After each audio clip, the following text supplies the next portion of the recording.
So good evening. It's so nice to see so many of you here this evening. I'm Reshat Kasaba. I'm the director of Jackson School of International Studies. I'm just here to welcome you and to introduce my colleague who will introduce our speaker. Jackson School, in the last 5 or 6 years, we have decided to pay more attention to the United States. There was this assumption that international studies is everything but the United States. That, of course, is really not tenable. So I am very pleased that we are doing a lot on this topic. I just want to mention to you that in the spring quarter, we will have a 10-week series on Trump in the world. This is the third of a similar lecture series that we hosted. It'll be a series of Jackson School faculty speaking about different parts of the world and talking about how the changes in the U.S. foreign policy under President Trump is perceived and how these changes influence different parts of the world, but also some lectures on themes like climate change, social media, and migration. So this will be in spring, every Tuesday, 4:30 to 6 p.m. In this building, Kane Hall, room 220. It is open to public, and there will be announcements of the lectures, so that's something you might want to keep in mind. So in studying the United States, we have started this program within the Jackson School, which we call U.S. in the World. And as part of this effort, we hired several years ago a young, stellar academic. We're very proud to have him with us, Daniel Besner. He is teaching courses on U.S. foreign policy, history of U.S. foreign policy.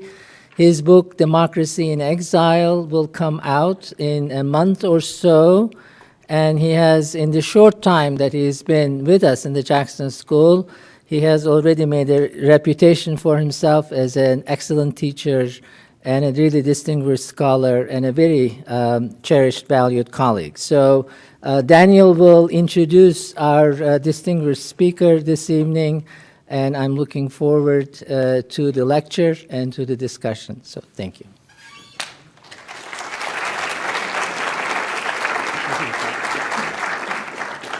Thank you, everyone, for coming, to the students and to the members of the community of the University of Washington and the broader Seattle community. We really appreciate it, and we can't do it all without you, so thank you. It's with great pleasure that I introduce Odd Arne Westad, who's currently the S.T. Lee Professor of U.S.-Asia Relations at Harvard University, where he teaches at the John F. Kennedy School of Government. Professor Westad is an expert on contemporary international history and on the Eastern Asian region. Professor Westad won the Bancroft Prize for the Global Cold War, Third World Interventions in the Making of Our Times, which many of you in this room, I know for a fact, have read or at least have been assigned to read it. The book has been translated into 15 languages, and it won a number of awards in addition to the Bancroft. And I have to say, as a historian, it's a dream to write a book like The Global Cold War, which is not only brilliant in its erudition and its accomplishments, but also is widely recognized as such. Many people write brilliant books, but they're not always recognized as such. But this one was, and it's a real pleasure and an opportunity for Professor Westad to be here. And Professor Westad's new book is titled The Cold War, A World History, and it was recently published in 2017 by Basic Books in the US and by Penguin in the UK, and I strongly recommend anyone who's interested in the Cold War take a look at it. It's really another brilliant, brilliant book. It's essentially a new history of the global conflict between capitalism and communism since the late 19th century, and it provides the larger context for how today's international affairs came into being. But before I introduce Professor Westad officially, I just want to make one note about questions. If you have a question at the end of the talk, please line up on either side. And I'm going to repeat something that I heard once at a conference. your first sentence of a question should be a question, and there should be no second sentence. So please keep that in mind when you decide to ask questions. And without further ado, I'd like to introduce Professor Arne Westhead.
Published last summer in the UK and a little bit later at the beginning of the fall here in the States. The last thing I'm ever going to write, I promise, about the Cold War in any broader sense, at least. And it really comes out of a very long time of reflection on that particular topic in its sort of broader implications. So Dan said that some of you at least held in your hands one of my earlier books, The Global Cold War. And for those of you who actually opened it, you would have found that that's a book that tries to make an argument about the significance that the Cold War had on a global scale for countries in what we used to call the Third World, which would see political project. So that's a book that really says some of the most significant effects of the Cold War and some of the most long-lasting ones, those that are still with us, did not happen in Europe and did not happen in the relationship between the United States and the Soviet Union, but they happened in the global South. And that was an important thing to say, and that's what I said in this book. So in the one that I've written now, what I tried to do is to sum up many of the things that I worked on since then and present what is a more comprehensive international history of the Cold War. So in case you were wondering, why on earth has this guy done two books on roughly the same subject, except for getting more in terms of royalties, this is the reason why. So they are different in that respect. So I want to give an outline, just to begin with, of how I put this book together. So the reason why it was published now is that we now have access to a lot more material on a global scale about the Cold War than what we had only a few years ago. Part of the reason for that is, of course, that more time has elapsed since the collapse of the Soviet Union and the end of the interstate Cold War. But another reason, I think, is that a lot of people who are working within this field and on whose shoulders I quite literally stand with regard to reaching for the interpretation that I try to come up with in this book, has put a lot of pressure on governments in various countries, not least in this country, to release the kind of materials that are necessary for historians and other social scientists to come up with a more comprehensive new interpretation. So what I do in this book just wouldn't have been possible if it hadn't been for the many who are pushing in the direction of more openness about these kinds of issues, not just in the bigger countries or the great powers, but across the world. So that also made it possible for someone like me to start thinking about doing a new history of this whole era and put it together in ways that I would argue are somewhat different, not just in terms of focus, but also in terms of overall interpretation from what we have seen before. This is a book that tries to put the Cold War as an ideological conflict within a 100-year perspective. It's a book that starts in the 1890s with the first global capitalist crisis, the first one that had a real global span, the first time people started asking serious questions about the Cold War, about capitalism as part of a Cold War being an international system that could be questioned, that could be, one could ask serious questions about. It also starts out from the radicalization of significant parts of the labor movement in trade unions and in political parties, in part as a reaction to that crisis, starting in Europe, but also spreading elsewhere. So for the first time, you have people coming out of working class organizations who are saying maybe the world should be construed differently, maybe it should be organized in a different form than what has existed before. And then thirdly, the 1890s is the time in which the countries that were going to be the superpowers within the Cold War international system, Russia and the United States, expand as transcontinental empires.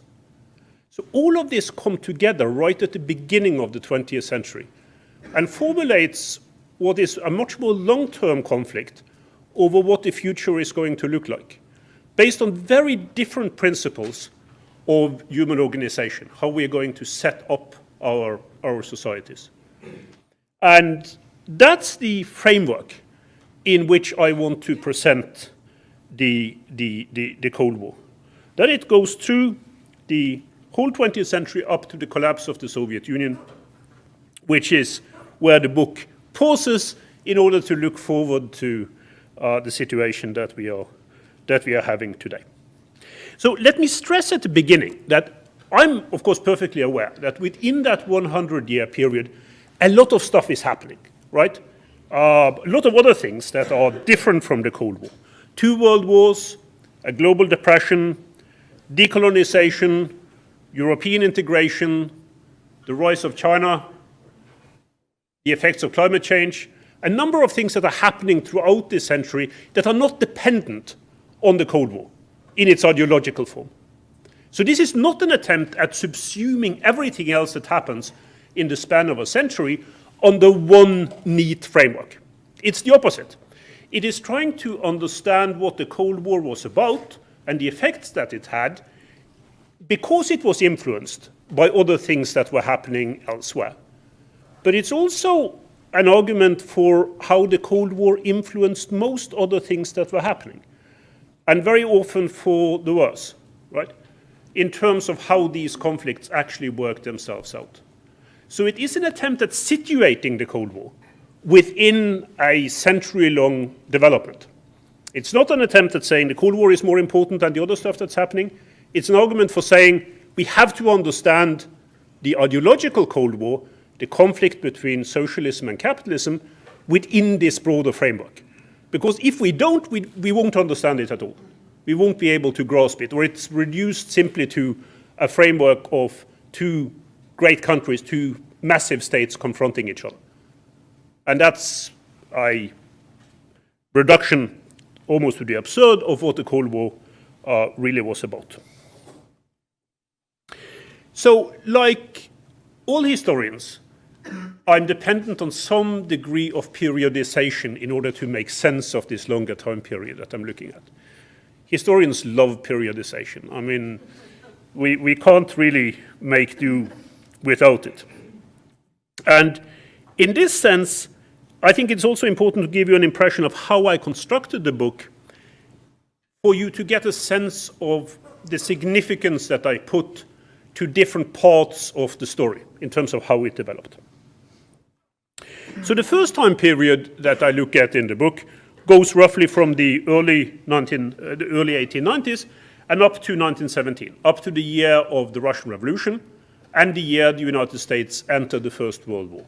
So, you know, it's a time period up to when you have these 2 states, these 2 gigantic states, right, that are engaging themselves in a much broader and much fuller sense outside of their own borders.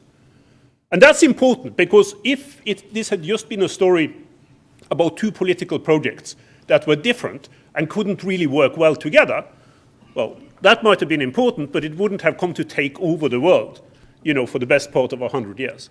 It is when these countries go out in the world and really try to fashion the rest of the world according to their images of the future that this starts to have a broader impact on how most people in the world would lead their lives. So the second period goes from 1917 and up to 1941. So it includes the Great Depression, which is crucial, I think, in order to try to make sense of what this conflict was all about and why it became so intense. So I'm going to talk more about that a little bit later on. And of course it includes the coming of another world war, signaling again why the stakes are so high for many of the people who grew up during this period. And then, thirdly, the period from 1941 to the early 1970s. So why the early 1970s, you may ask?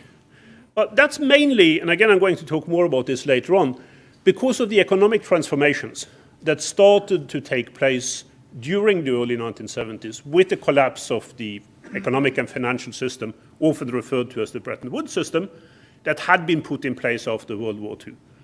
And my argument is that the effects of that reconfiguration of the global economy are with us all the way up to today. So those are still significant today, even if the Cold War as an international system has disappeared. Right? And then the fourth and last period is really trying to deal with the 1970s going up to the end of the Cold War. Why did the Cold War end the way it did?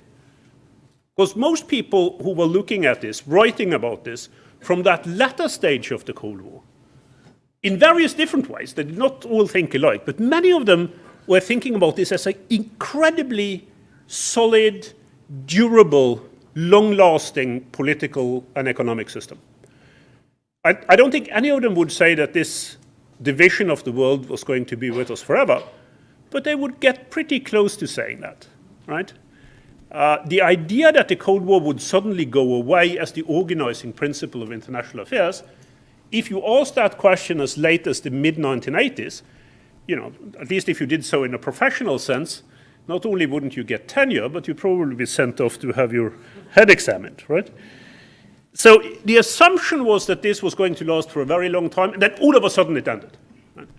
There are important lessons for us today when we think about international affairs to take out from that. So as Danny said in his introduction, I teach history and international affairs mainly in a public policy school at the Kennedy School of Government. Right? So I'm preoccupied with history for history's sake, but I'm even more preoccupied with history in terms of how it can help us to ask better questions of the present, of the time that we live in ourselves.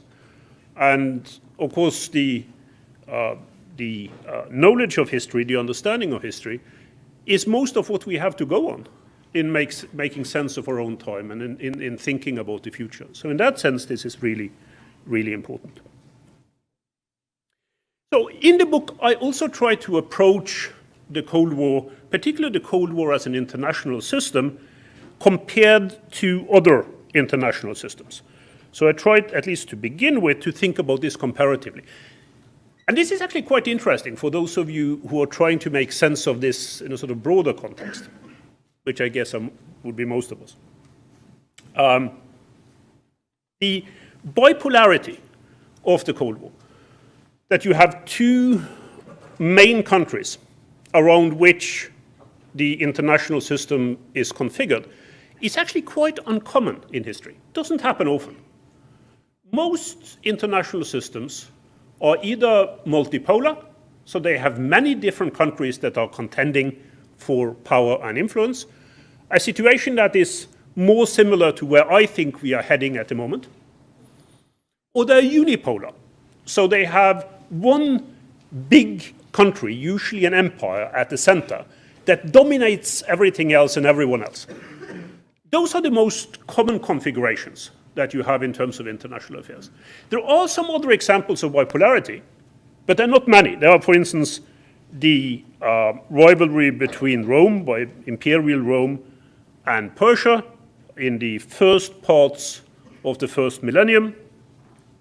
They are the confrontation in China in the 11th and 12th century between the Song and Liao states. That's probably the one actually that comes closest to being like the Cold War, because these were two states, two Chinese states, that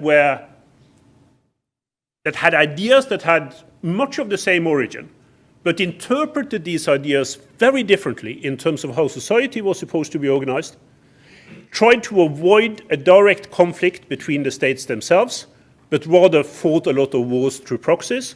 There are lots of similarities in terms of that situation in China back then in the 11th and 12th century. And of course you have England and Spain in the mid-16th to the early 17th century. Spain being the established Catholic power at the heart of Europe, very much believing that they could organize the future alongside their own ideas. And you had England, which was this upstart country entirely on the European outskirts, as it looked in the 16th century, that had very different ideas and a very different form of Christian religion, Protestantism, that went along with it. That also was a bipolar system of a sort within Europe. But there are not many of these kinds of cases. And that makes the Cold War even more interesting, I think, when you try to understand it and you try to figure out why it became so intense and why it became so predominant. And I think this issue about how predominant the Cold War became as an international system is a very important aspect, at least for me, in trying to make sense of this. So the Cold War came to affect almost everyone, even people who wanted nothing to do with it. So if you lived in Latin America or in India or in Southeast Asia or in relatively peaceful Norway where I grew up, to some extent or another, if you were born within the middle part, roughly speaking, of the 20th century, there was no avoiding the Cold War. Because on a whole range of issues, people were pushed to take a position. Maybe first and foremost an ideological position, right? So which one of these big plans for the improvement of humanity do you actually want to go with, right? Not in this big philosophical sense, but in terms of which organizations you joined and who you worked with and what kind of aims that you were seen having for yourself.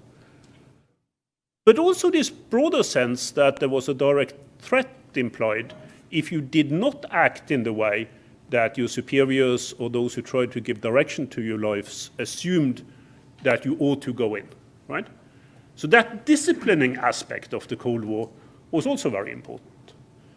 And of course, over and above all of this was the threat of global warfare with the use of nuclear weapons, which really sets the Cold War apart. This totality of it, the absolute conviction about one's own ideas as being the only ones that could conquer the future. Because if the other side won out, it would be better that the world went down in a cataclysmic war. That's also quite rare in human history, quite unique. And this is one of the reasons why I am so interested in trying to understand the Cold War within this broader context of the 20th century. Because I don't think you can understand it. You can't understand why people thought the stakes were so high without understanding the world that they came out of. What they had experienced as young people, roughly at the same age as most of you who are here today. So if you were born in the 1890s, when my story starts, for instance, born in 1893, like my grandfather, the world that you grew up in was not going to be a very pleasant place, right? Almost wherever you were born in the world, if you were born in the 1890s, you had a lot of trouble ahead of you. The two world wars, the global depression, the dissolution of many societies, the conflicts over colonialism and decolonization, all of this seemed to concentrate within a generation or maybe a generation and a half. And this sense that things had become very, very bad I think is the main reason for understanding, the main resource that we have for understanding why people were willing to take such incredible risks with the future of humanity as they were during the nuclear arms race. Because that can only be explained, I think, by the stakes being incredibly high, so high that you felt that if your version of the future did not win out, then all hope for humanity was lost, right? Now, most of us today wouldn't quite think that way. But if you'd gone through the First World War, for instance, particularly if you had served in that war, as many of the people who came to institute the Cold War as an international system had, then you would think differently about the stakes, about how important what you were doing for the future actually was. So I think it's important to bear that in mind when we reflect on the Cold War today. So in the early 20th century, of course, there were a lot of different conflicts around. And as I said to begin with, I don't really think that all of these were direct results of the ideological conflict between socialism and capitalism. But many of them were influenced, most of them were influenced in one way or another by differences over what you could call market-oriented economies on the one hand and social collectivism on the other. Fascism, National Socialism in Germany, Japanese militarism, all had this in common, that they constituted some form of critique of the way in which markets seemed to have failed at the beginning of the 20th century. So it's important to understand this broader context as well. This is not just about the narrow sense about people, joining socialist parties or adhering to ideas about business and market-oriented development. It's about people asking very fundamental questions about how the world was going to be organized along a divide in which people really had to find their own position. So that brings me to this overall issue of trying to figure out how this ideological divide became an international system of states that lasted for almost 2 generations. Because there is nothing given about that. So I'm not the kind of historian who would say, sort of A leads to B, and that's necessarily the way it is. At all points in history, just like today, people make their own choices, right? They do it, as Karl Marx was fond of reminding us, not under circumstances of their own choosing, and that's one of the truest things that he has ever said, but they still do it. People decide on their own future based on their own ideas and concepts. Now, no one in the early part of the 20th century would really have been able to predict the kind of war that the Second World War became, right? No one would have been able to predict, I think, that Germany and Japan would, as it were, had a second attempt at becoming hegemons within their regions.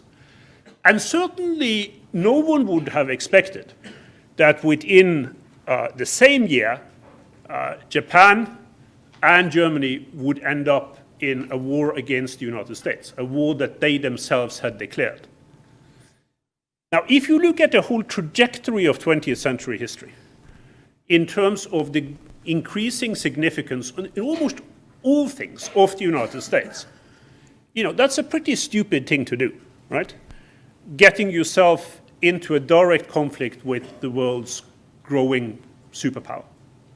And of course, the Germans did this twice over because they also, in the same year, got themselves involved in a war against the Soviet Union. So in terms of the outcome of the Second World War, that's dependent on war. It's dependent on warfare. And it's important to be aware of that.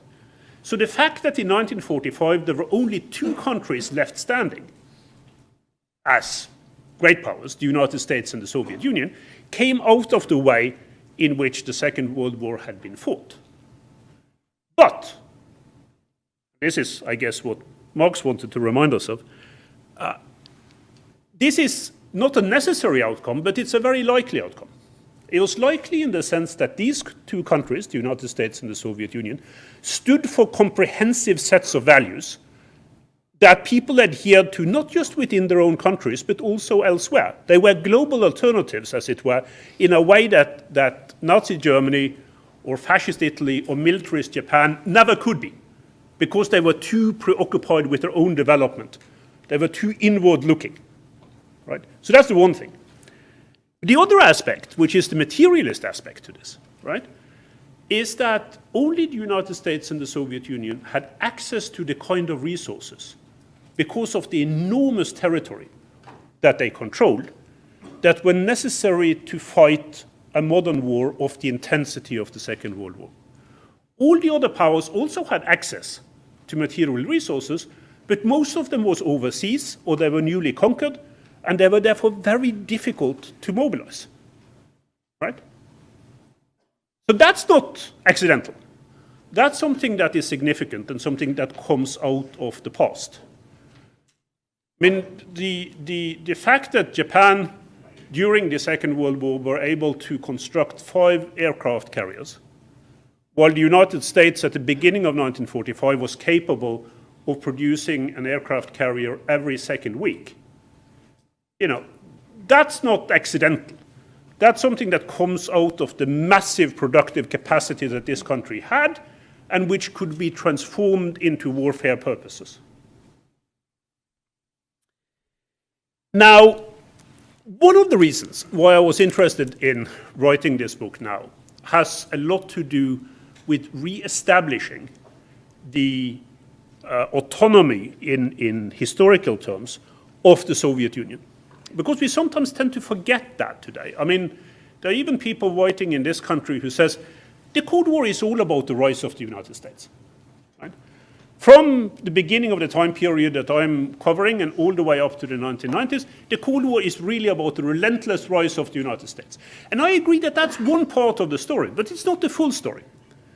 And it's really important when you do stuff like this that you recognize the big picture, but you don't try to take agency or autonomy away from what's happening elsewhere. So what the Soviets did was not a reflection of what was happening in the United States. I mean, people in the Soviet Union, or elsewhere for that matter, during the Cold War, as today, acted for their own reasons.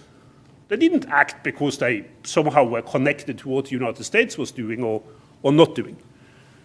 And re-establishing that is really important because it helps us understand, I think, a bit of what is going on today.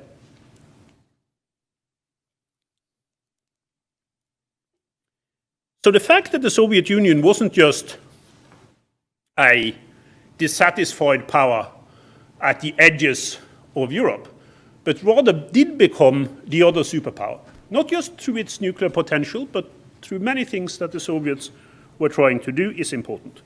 But it's also very important to me to stress that the Soviet Union acted according to a different logic from what the United States or Western Europe or Japan did, a non-capitalist logic, which we may be very critical of, I think, with some, in my view, very good reasons, most importantly because it didn't end up well, right, in the end.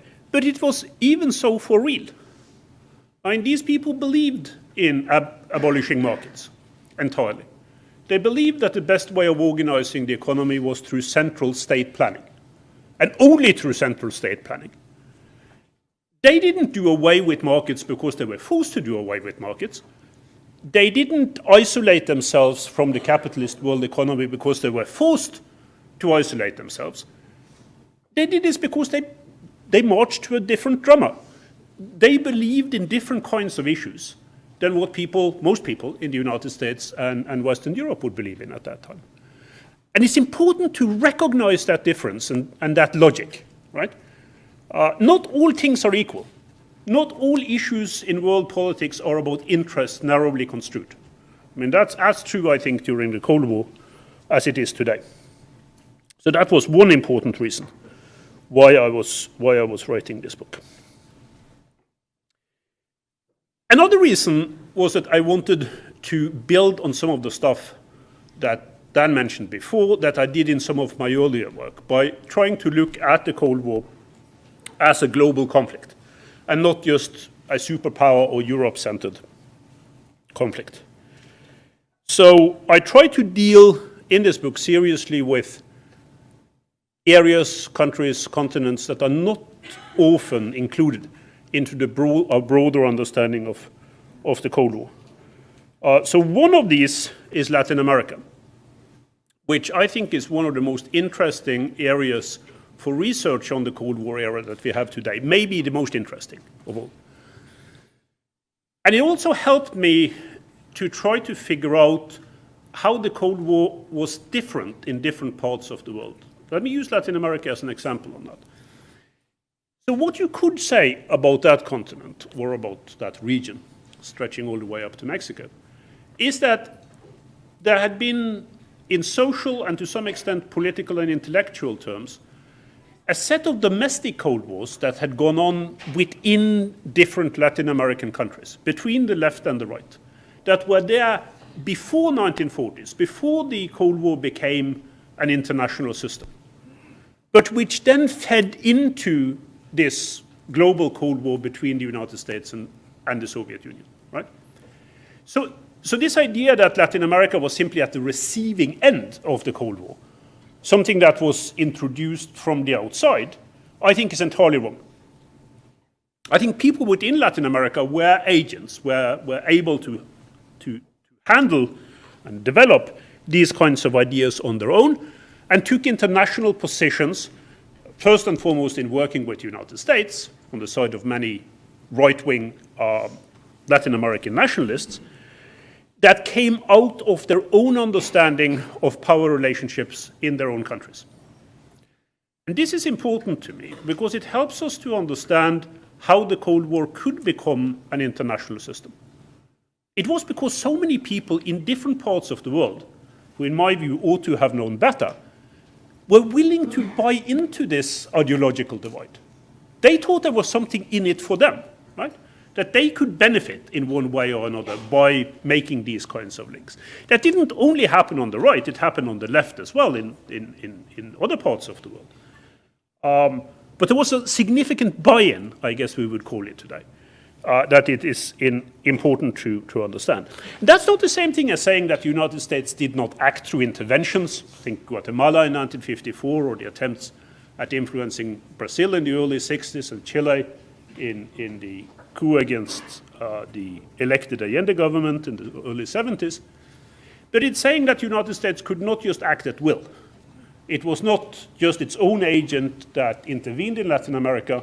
In most of these kinds of cases, there was a push and a pull factor that came out of domestic circumstances in the various Latin American countries. And I think so much of the most fascinating research that's undertaken on this now come out of people who have the skills and the background to understand both sides of the Latin American Cold War, both what comes from within and what comes from without. Well, traditionally, we've seen those as two very different stories.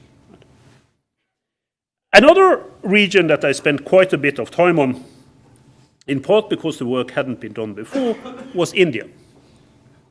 So India is generally seen as being on the side of the Cold War, right? Seeking a non-aligned foreign policy, trying to talk about third world solidarity, all those kinds of things. And I think most of that's definitely true.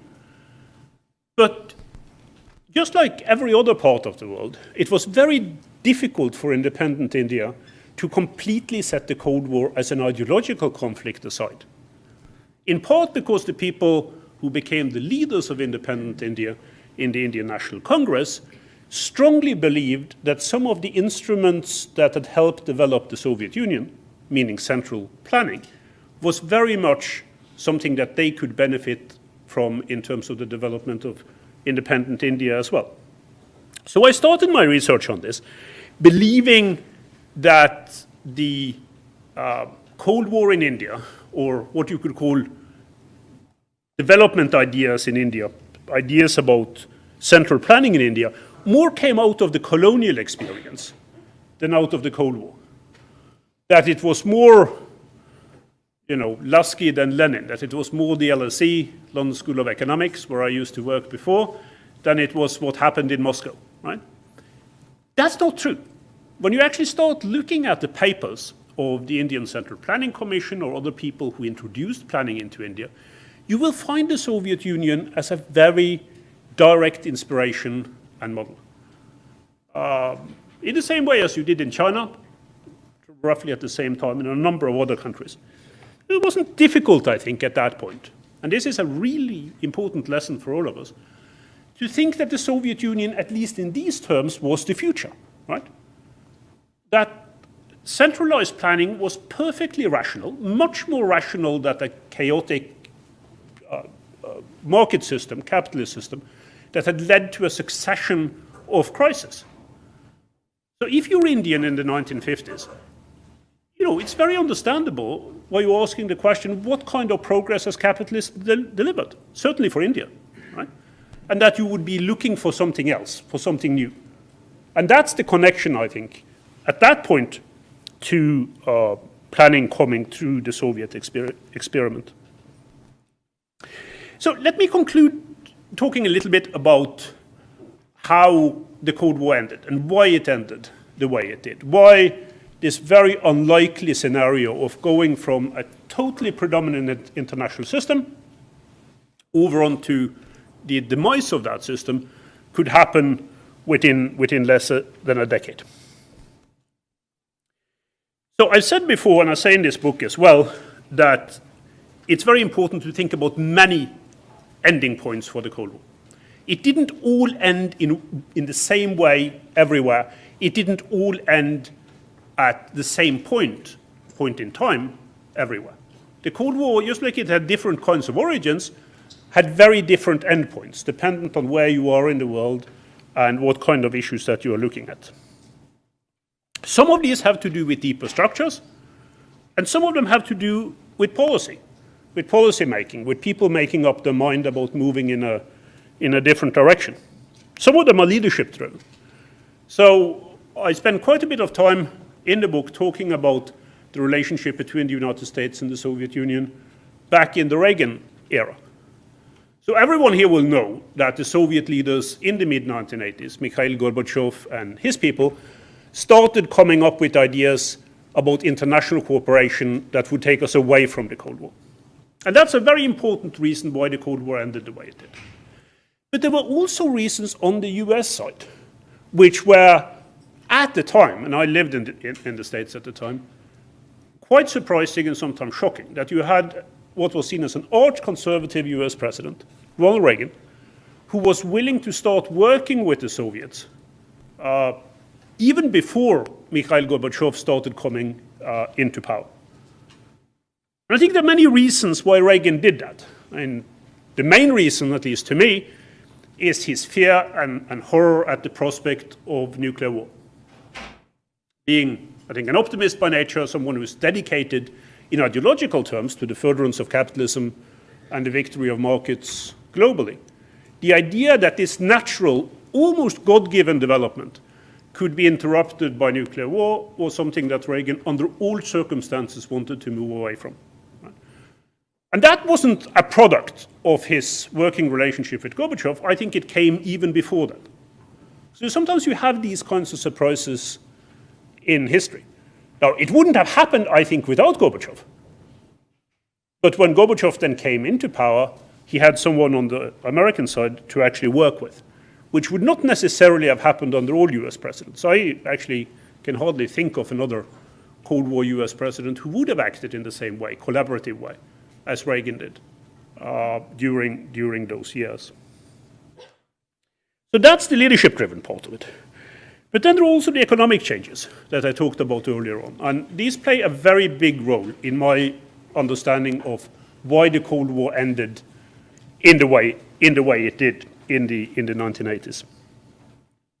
So the idea of what we today call globalization, meaning that markets and market-based forms of economic interaction spread on a global scale, was something that was very hard to foresee from the 1970s on. And it wouldn't have happened without this massive expansion of finance capital that took place as a result of much more unregulated markets during the 1970s. This gave enormous advantages for those countries, including the United States, who were willing to take advantage of this. Advantage of it in terms of spreading their economic interaction on a global scale, quite literally to buy into this new economy that was being created, and which spread incredibly quickly because of the combination that happened in the midst of this process between computing power on the one hand. I don't need to tell anyone in Seattle about this. So computing power on the one hand and communications on the other, which is a way of saying the internet, but the internet in its very early form, right? That all of a sudden you could get market information on a global scale that you could not have access to before. So a lot of people were able to buy into this new system, except in the Soviet Union and the countries associated with it, which deliberately did not want to be part of this spread of the market system. Right? China opted in a different direction, which was also a massive reason, I think, why the Cold War ended the way it did. China had always been, under Mao Zedong, always been criticizing the Soviets, saying, you know, the Soviets are too cozy with the Americans and they are experimenting with markets. This is terrible. Until China itself moved exactly in that direction, right? And started making use of these new changes that took place in the global economy. The Soviet wouldn't or couldn't. And that's also a very important reason why the Cold War ended the way it did.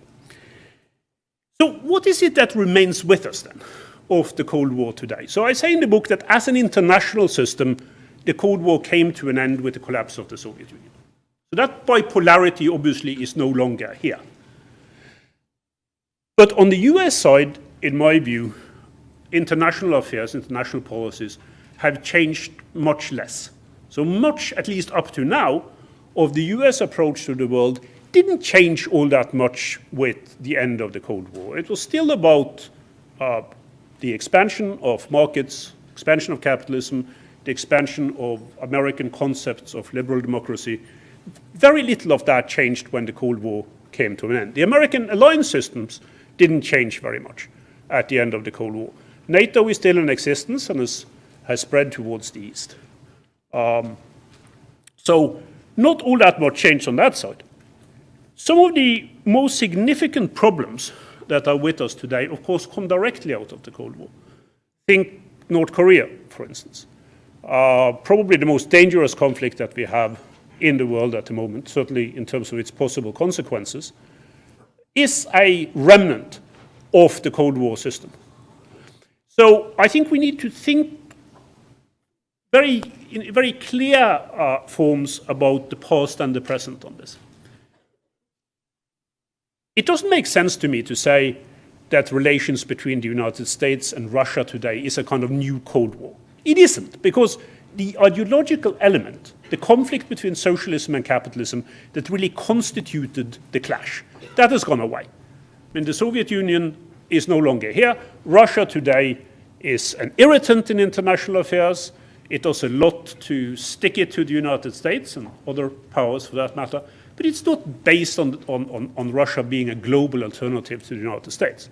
Russia is still in many ways a country in decline, at least in economic terms, and will continue to be so for a very long time. China, the most likely challenger to the United States, of course, reads the Cold War very much in its own way. But even though I think there will be significant conflict between the United States and China over the years to come, it's very hard to characterize that as a Cold War, because the content of the Cold War, the ideological divide, simply isn't there. If you go to China, I'm sure many of you have been to China, some of you are from China, you will see a society that operates at least as much according to capitalist values as what the United States does, if not more. I mean, for me as a rather old-fashioned European, coming to China and seeing this intense commitment to getting ahead through markets and through investment can sometimes be a little bit too much for me. And it certainly outdoes much of what we see in other countries. Let me talk finally about lessons. So people ask me, certainly where I am now, and I'm sure here at the Jackson School as well, constantly, so what can we learn from the past? And that's a good question, and it's an important question to ask.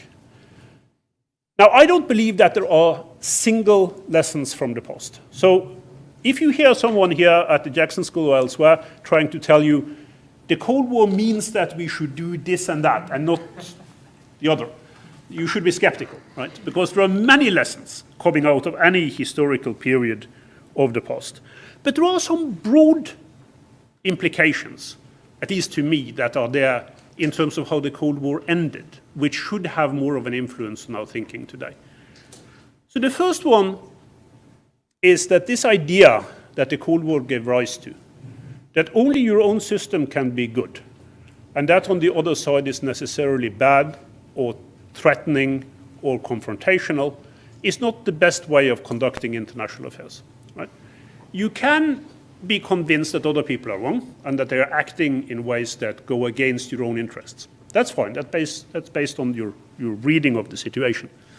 But this totality of it, I mean, this idea that the concentration on absolutes that the Cold War led to was something that was very dangerous and led to a world in which people were willing to take immeasurable risks with the survival of humankind, not least through the nuclear competition. That aspect is a warning, I think, to all of us in terms of how we think about ourselves today and about the future. And the second issue that comes to me comes from the way the Cold War ended. So a lot of people during that time thought that it was likely, however much they feared it, that the Cold War was going to end in cataclysmic war. Because most of these bipolar systems that we have looked at throughout history end that way. When you have two big powers that confront each other relentlessly, war is usually quite close at hand. Now, the reason why most of us are here tonight is because that didn't happen, right? There was no nuclear war at the end of the Cold War. What there was a series of negotiations between the United States and the Soviet Union, but also involving a number of other countries, that led to multilateral solutions to some, not all, as I said, but some of the biggest conflicts and the biggest challenges that the world was facing during that particular era.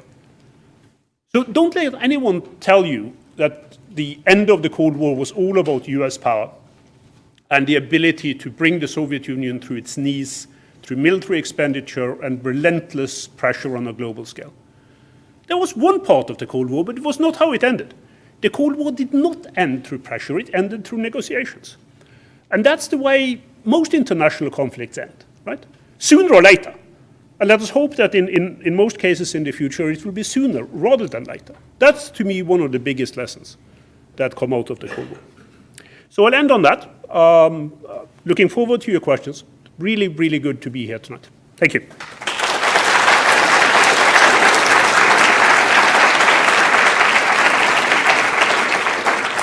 And I think the idea is that people could line up behind the mics on either side here, and then we could take questions.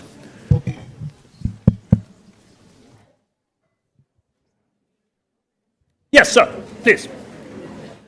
Could you talk a little bit about Russia's history of being invaded and their fear of NATO expansion? Mm-hmm. So I think the Russian experience during both World Wars, the First and the Second World War, played a very big role for the degree to which Soviet leaders, or for that matter Putin today, are able to mobilize support among Russians. I mean, this sense, which had been proven over and over again in Russian history, that there was a real threat from abroad, right?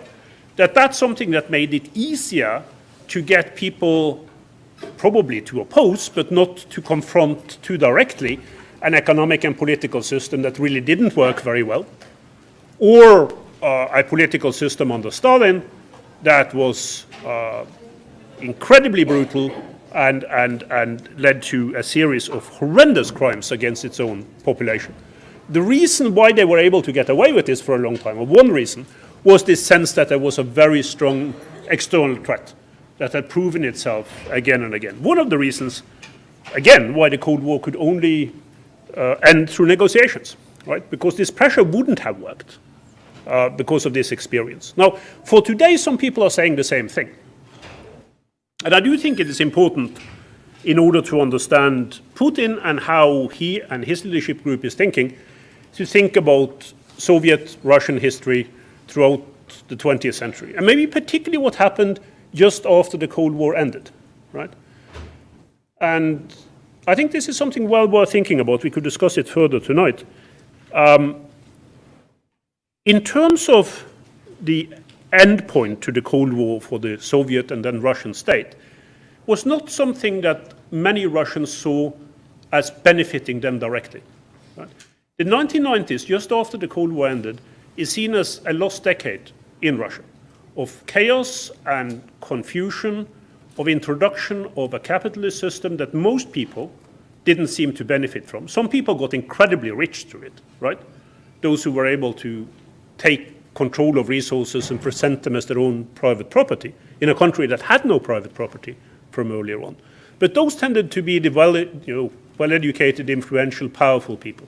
But for most people, this just did not end very well.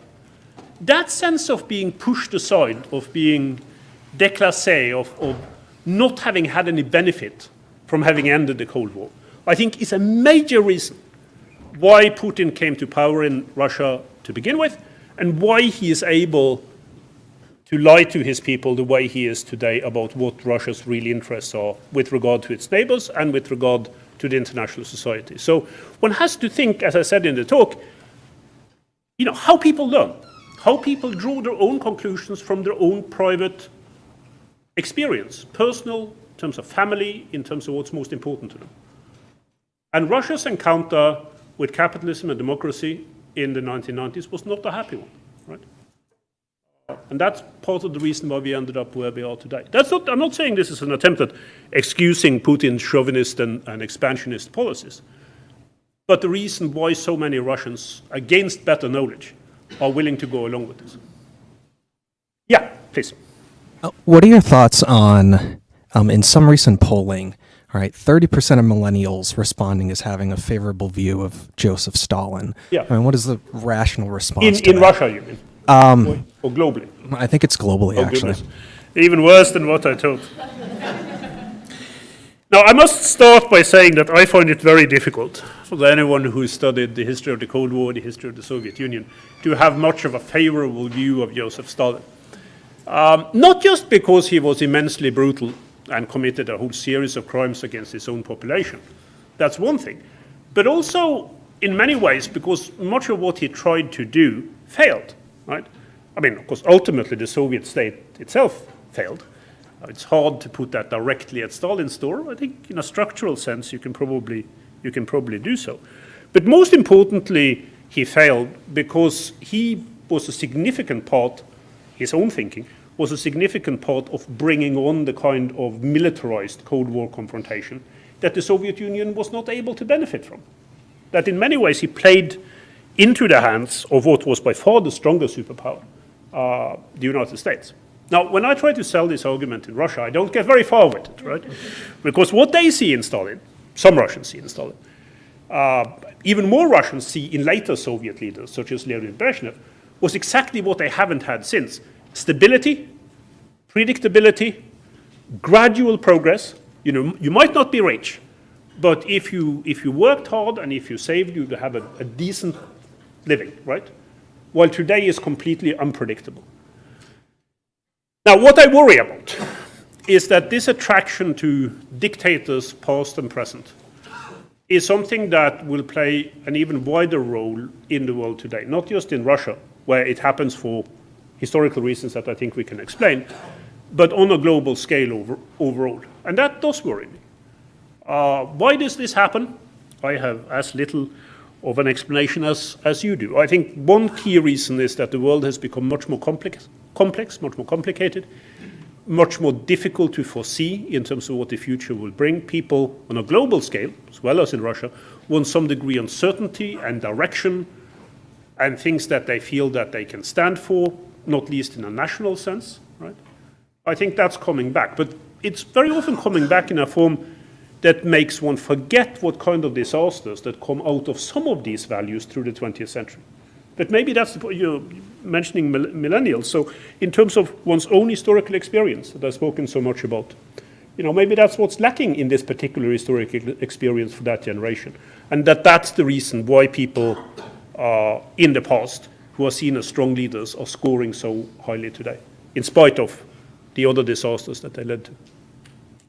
Yeah, please. You mentioned that China is like integrated into the capitalist economy, and its intention is more like growing as a global power.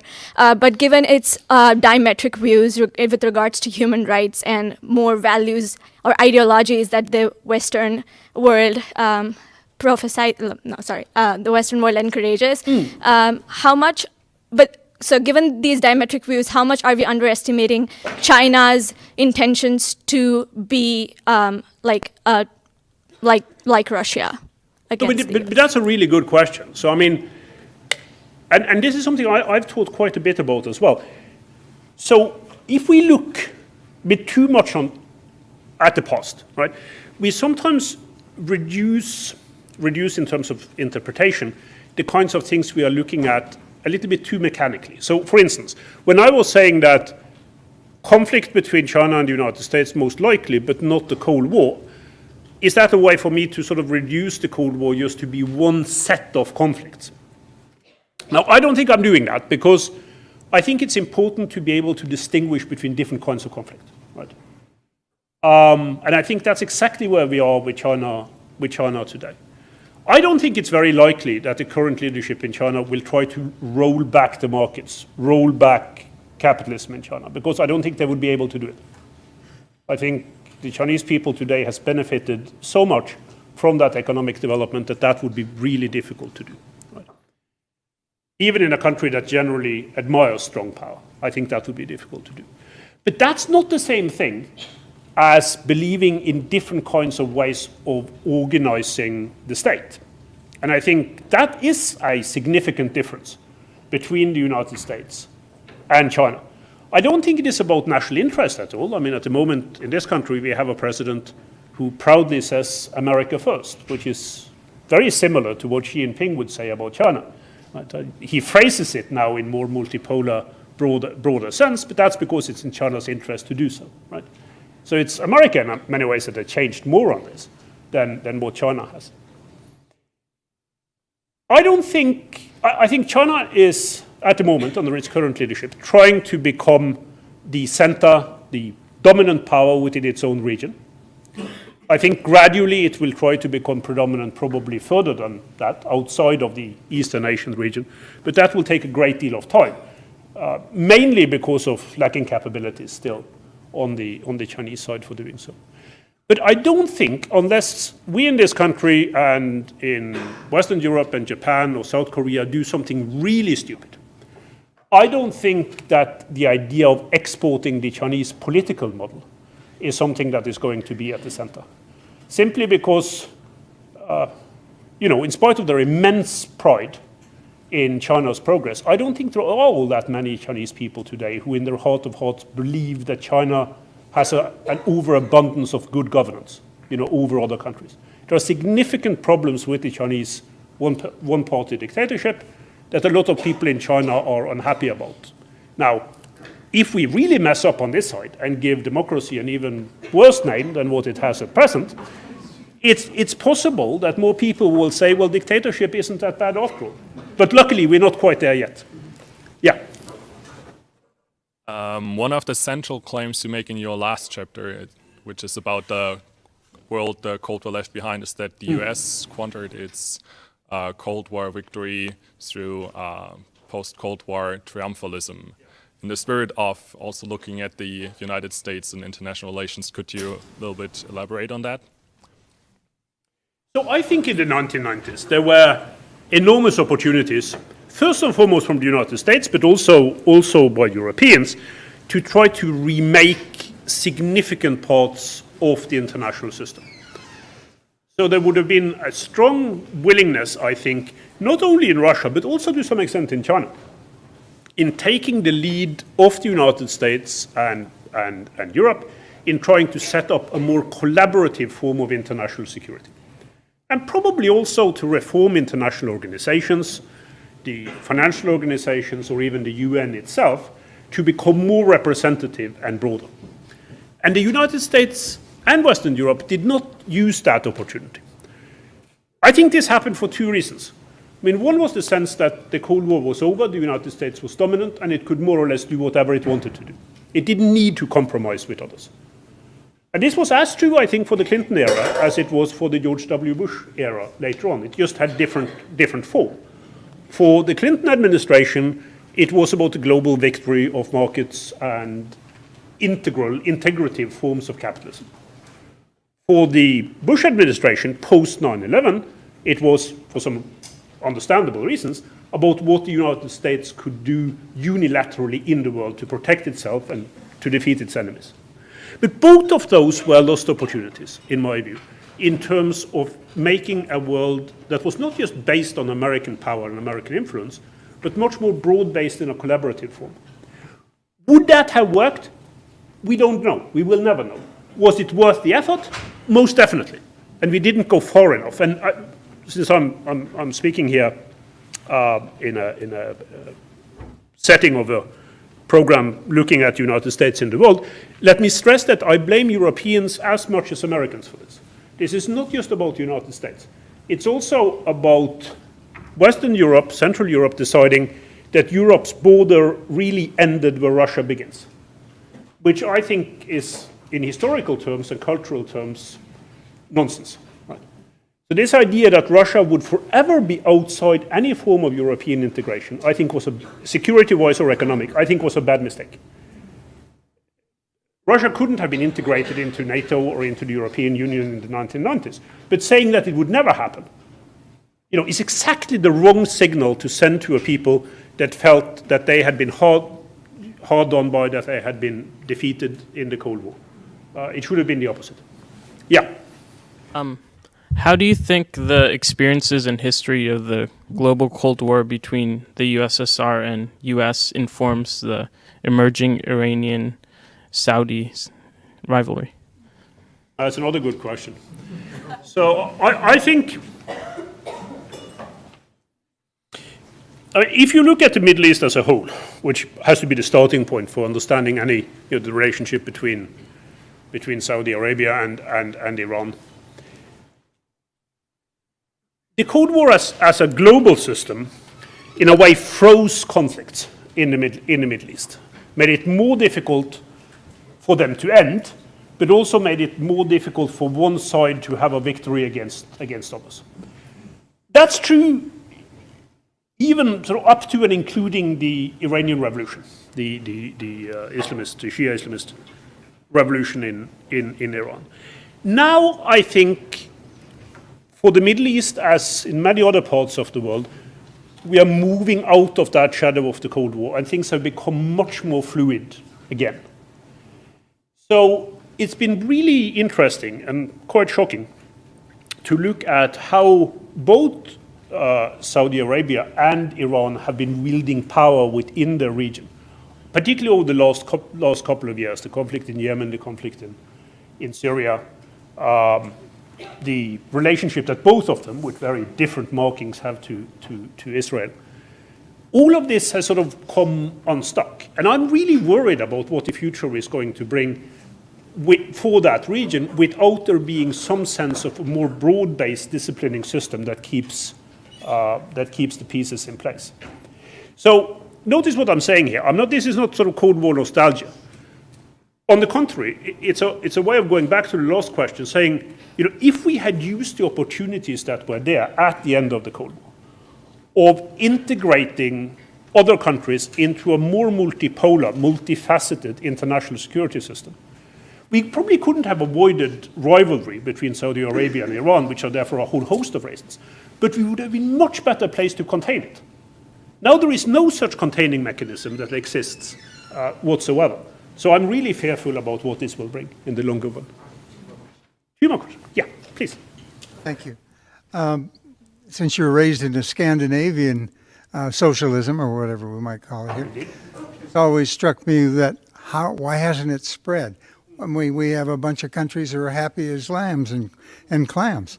So that's part of it. And the other part is we are now digitizing the world, which seems to be a larger force than some things. How would you add those to the question? Sure. Okay, so two-part question. Why, why hasn't Scandinavian social democracy spread to the rest of the world? Of course, all Scandinavians, particularly Norwegians, have been asking themselves that question over and over again. If everyone had just been like us. I think there are two reasons why it's unlikely to find a Scandinavian model that would be successful in its totality elsewhere. And the first one, of course, has to do with the economic basis. So, I mean, these are tiny countries with well-functioning economies which have developed state capacity in terms of dealing with issues such as poverty or the environment or social equality over a very long period of time. So they've been lucky that they've been able to do this. But that luck comes out of good economic fortune to start with, resource-wise in most cases, but also, of course, the relatively small population. Maybe the real answer, as many people in this state will see, is that they were able to export their population surplus to the United States and to Canada about 100 years ago, and thereby have a different kind of modernity for themselves. On digital issues, so this is something that a lot of people have started working on now with regard to the end of the Cold War, and I referred to some of this in my talk.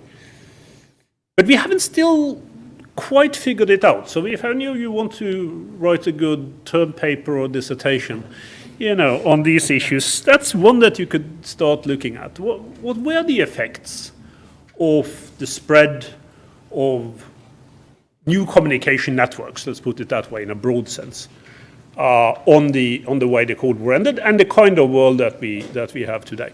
What seems to me to be happening is that it's, like many technologies, it's pulling in two different directions at the same time. So it's moving in the direction of the world becoming scarier, I mean, in the sense that there is more surveillance, there is more state capacity to do things that you don't want to have done to you by the states. There is more capacity for different and new forms of warfare, what we often refer to as cyber warfare. There are all those aspects of changes in digital technologies and communications. But then on the other hand, there is this massive increase in a very democratic sense in terms of information.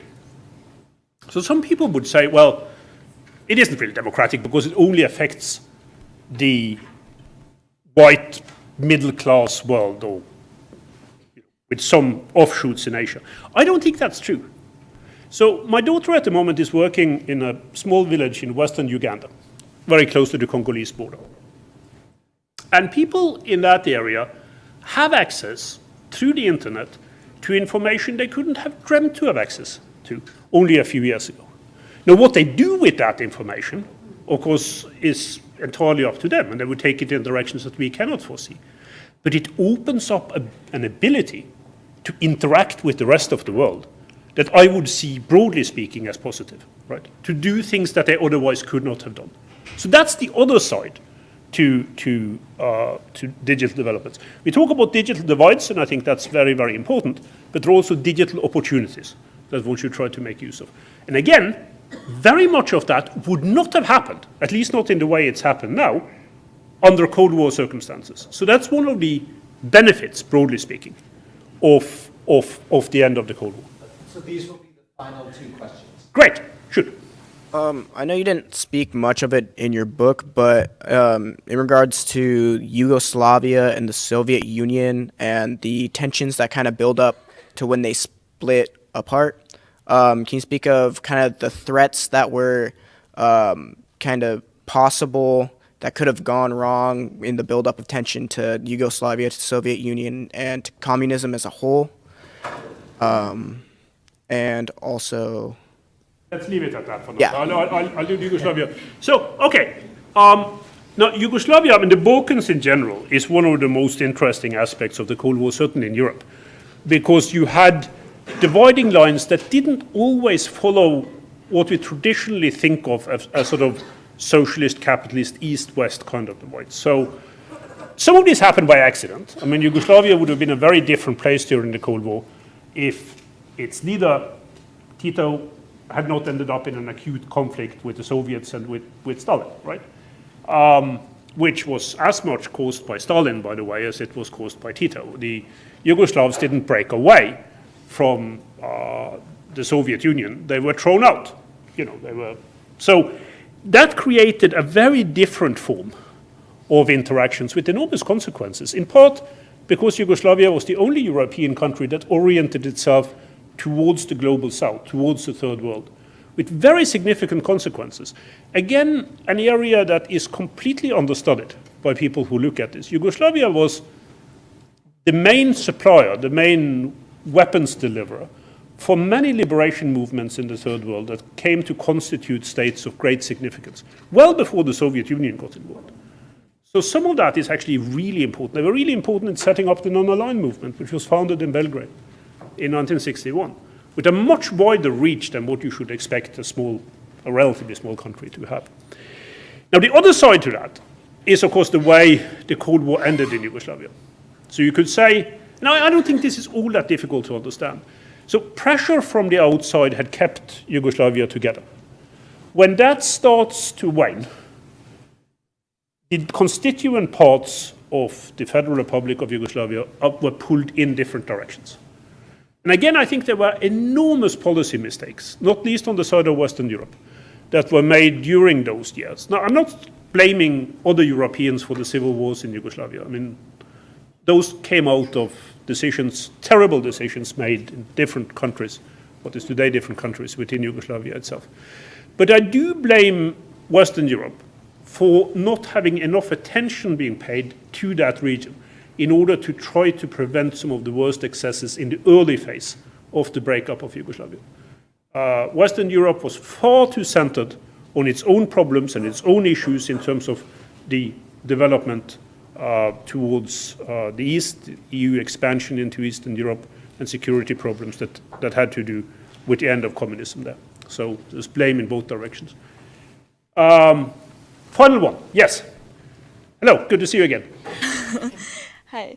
So my question is, how are the ideology conflicts today in terms of like how severe they are, what are the forms they take on, how people are dealing with different ideologies, and why is that?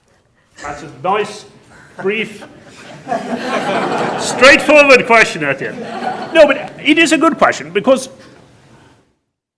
it's what I'm really saying, and you picked up on that ideology as an element in international affairs is gone, that it's no longer there.